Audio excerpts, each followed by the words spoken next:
Assalamualaikum warahmatullahi wabarakatuh. Para pemirsa yang dimuliakan Allah, di mana saja Anda berada, semoga rahmat nikmat Allah, taufik hidayahnya, inayah dan kasih sayangnya selalu menaungi kita semua. Baiklah, pada pertemuan kali ini kita masih di awal Ramadan. Saya ingin membicarakan tentang 5 keistimewaan yang Allah berikan kepada umat Nabi Muhammad di bulan Ramadan. Dalam salah satu hadisnya, hadis sahih yang diriwayatkan oleh Imam Ahmad, Rasulullah bersabda, "U'tiyat ummati khamsa khisalin fi Ramadan lam tu'tahunna ummatun minal ummami qablaha." Allah memberikan 5 keistimewaan, 5 kemuliaan, 5 kelebihan kepada umatku di bulan Ramadan yang tidak diberikan kepada umat-umat sebelumku, kata Rasulullah. Apa 5 hal ini? Apa 5 keistimewaan yang Allah berikan kepada kita? Yang pertama, kata Rasulullah, khulufu famis shaim atyabu indallahi mirihil misk. Bau mulut orang yang berpuasa itu lebih harum di sisi Allah daripada minyak kasturi. Hadis ini dalam perspektif para ulama menunjukkan keagungan, kemuliaan, keistimewaan ibadah puasa. Bayangkan, bau mulut orang yang berpuasa itu kan jelas tidak enak. Ya, kita belak-belakan kalau sudah zuhur ke atas, bau mulut orang yang berpuasa itu ya bau sekali. Karena tidak ada sirkulasi makanan. Kalau kita misalnya tidak puasa, minum teh, minum kopi, makan makanan, itu ada sirkulasi makanan, bau mulut kita bisa ternetralisir. Minum teh ya jadi bau teh, minum kopi ya jadi bau kopi. Apalagi makan makanan yang baunya harum, mulut kita juga terbawa harum. Tapi ketika tidak ada makanan yang masuk, mulut kita jadi baunya tidak enak. Tapi justru ketika puasa ini, di sisi Allah baunya lebih harum daripada minyak kasturi. Ini menunjukkan keistimewaan ibadah puasa. Nah, dari sini juga para ulama menjelaskan satu buah prinsip. Kata para ulama, kullu ma nasya'a an ibadatihi wa ta'atihi fa huwa mahbubun indahu.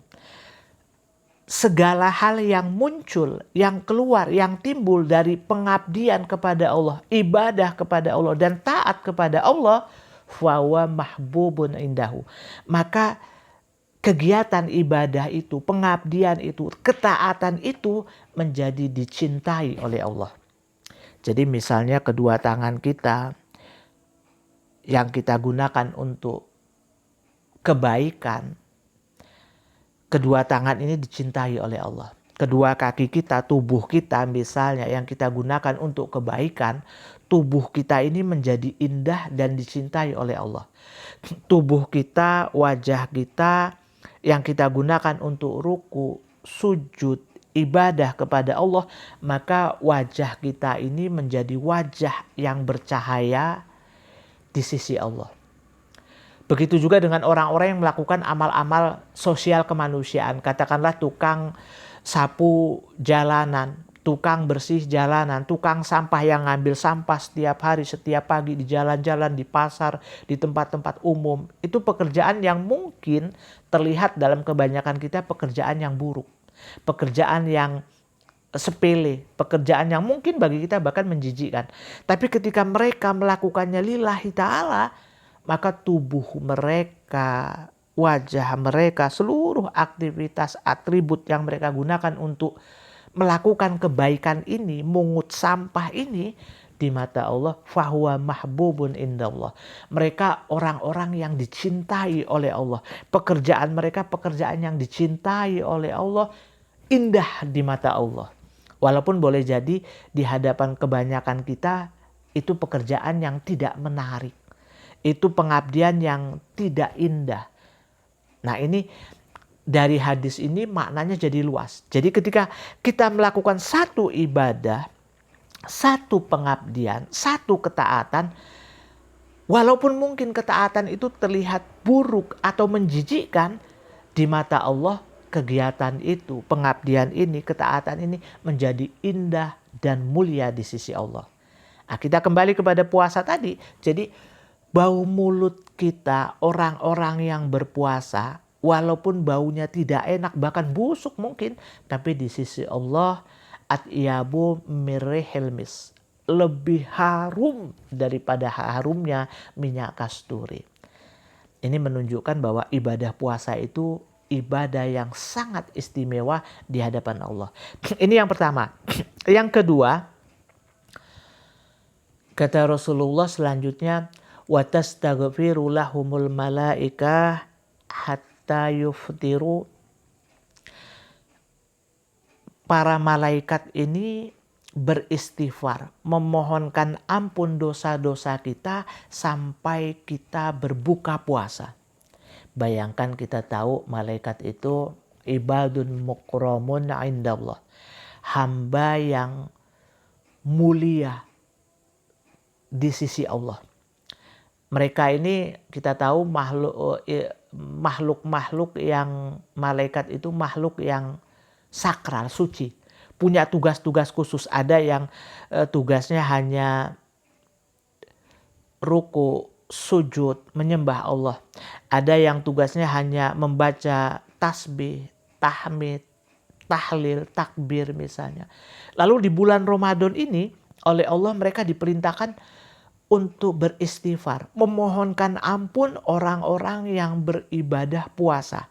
Dari imsak, ketika imsak sampai berbuka puasa sekitar 14 jam atau 16 jam atau 13 jam, kita selalu dimohonkan ampun oleh para malaikat.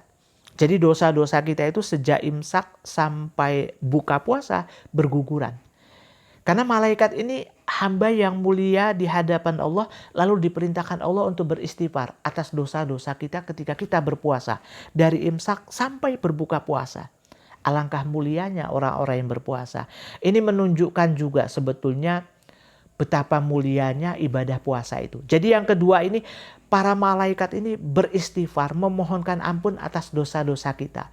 Karena malaikat ini hamba yang mulia, yang suci, dan Allah yang memerintahkan untuk beristighfar atas kita yang berpuasa, insya Allah doanya dikabulkan. Insya Allah doanya mustajab. Jadi dosa-dosa kita itu dari sejak imsak sampai iftar, buka puasa, dihapuskan oleh Allah. Ini yang kedua, para pemirsa yang dimuliakan Allah. Yang ketiga, kata Rasulullah, wa yuzayyinullaha kulla yaumin jannatahu. Wa yuzayyinullah kulla yaumin jannatahu. Allah itu menghiasi surganya tiap hari untuk menyambut orang-orang yang berpuasa. Dalam hadis ini diriwayatkan Allah itu tiap hari berkata pada surga, wahai surgaku, ini ada orang-orang umat Muhammad yang berpuasa. Mereka meninggalkan kenikmatan dunia. Mereka meninggalkan nikmatnya makan, minum, syahwat untuk bergegas memasukimu. Maka terus meneruslah engkau memperindah. Karena mereka akan bergegas memasuki dirimu, masuk ke dalam surgamu, kata Allah. Dalam satu riwayat, memang nanti puasa dan juga Al-Quran ini diizinkan oleh Allah untuk memberi syafaat. Kata Rasulullah, asyamu wal Quran yasfa'ani lil abdi yaumal qiyamah. Puasa dan Al-Quran nanti di hari kiamat akan memberi syafaat kepada orang yang berpuasa dan kepada orang yang membaca Al-Quran. Yaqulu syiyam Rabbi mana'atuhu ta'ama wa syahwah fasafi'ani.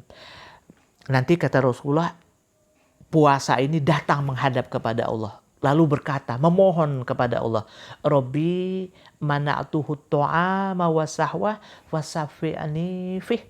Ya Allah, Tuhanku, dulu waktu di dunia, kata puasa, Aku menahan mereka, mencegah mereka dari makan, minum, dan syahwat-syahwat mereka. Aku cegah.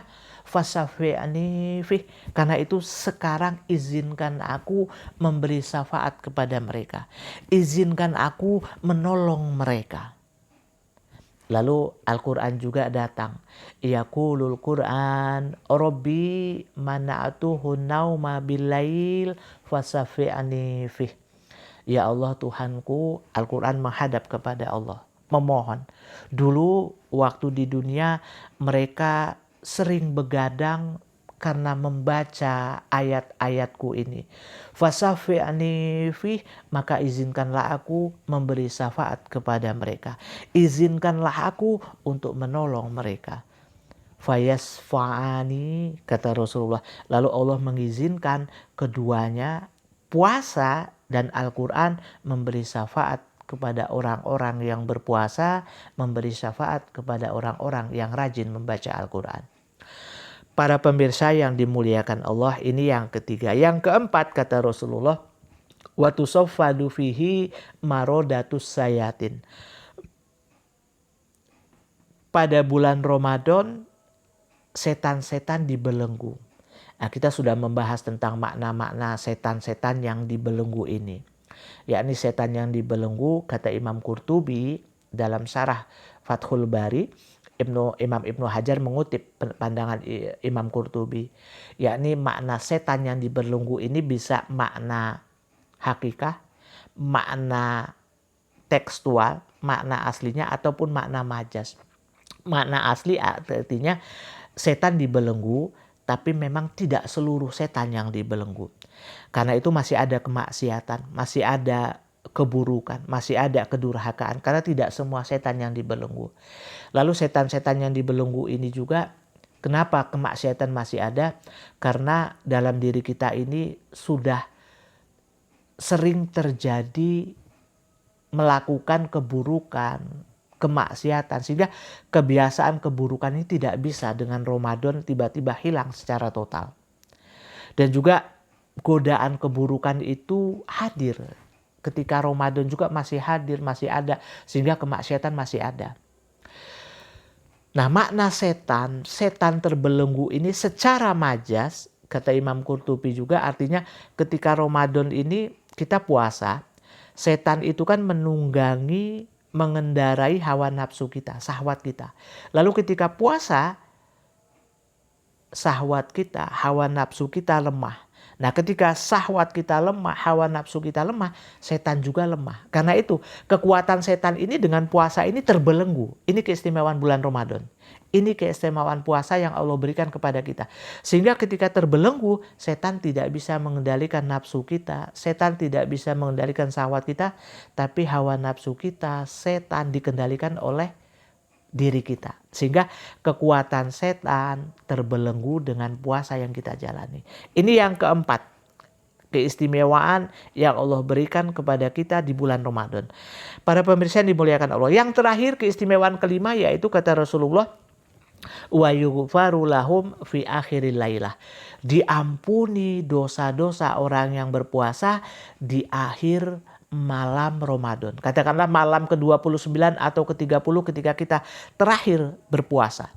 Para sahabat bertanya ketika mendengar ini. Rasulullah menyampaikan di hadapan para sahabat. Lalu sebagian para sahabat bertanya, ya Rasulullah, ahya lailatul qadri. Ya Rasulullah, apakah malam ini diampuni dosa-dosa kami ini malam Lailatul Qadar? Ketika kami harus berjumpa dengan malam Lailatul Qadar, kalau tidak berjumpa dengan malam Lailatul Qadar, dosa-dosa kami tidak diampuni ya Rasul.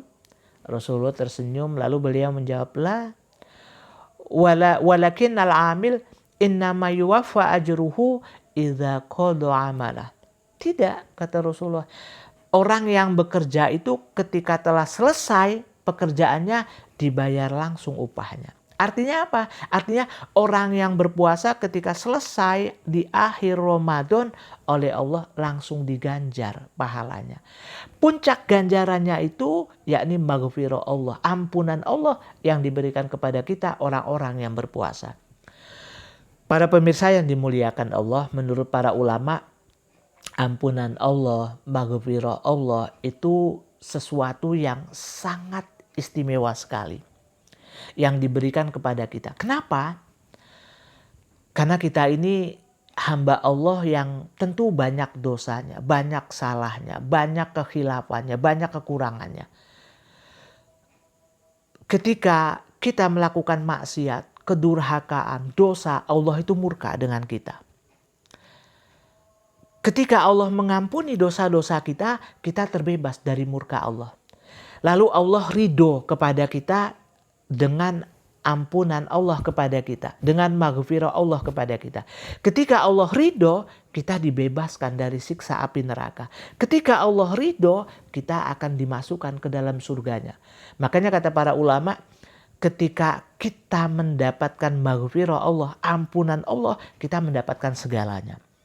Kita dibebaskan dari murka Allah, kita mendapat ridha Allah, kita akan dibebaskan juga dari azab Allah, dan kita akan dimasukkan ke surganya. Makanya kita dengan maghfirah Allah itu kita mendapatkan segalanya. Para pemirsa yang dimuliakan Allah, karena itu sebagai kesimpulan, mari ini masih di awal Ramadan dengan 5 keistimewaan yang diberikan oleh Allah kepada kita sebagai umat Nabi Muhammad. Mari kita semakin bersemangat dalam ibadah puasa ini, menjalani puasa ini dengan semangat, dengan ikhlas, dan kita jaga rukun-rukunnya. Kita jauhi maksiat, kita isi Ramadan ini dengan segala ibadah, segala ketaatan yang diridhoi Allah secara maksimal. Kita isi dengan sholat-sholat sunnah, kita lengkapi dengan sholat-sholat sunnah, taraweh dan lain-lain, tahajud, kita isi dengan ngaji Quran. Karena puasa dan Quran ini saling mengisi satu sama lain, tidak terpisahkan satu sama lain. Mudah-mudahan di akhirat nanti kita dapat syafaat dari puasa dan juga syafaat dari Quran. Amin, amin, ya robbal alamin. Hanya ini yang dapat saya sampaikan. Semoga bermanfaat. Mohon maaf atas segala kekurangan. Akhirul kalam. Ihdinas siratal mustaqim. Assalamualaikum warahmatullahi wabarakatuh.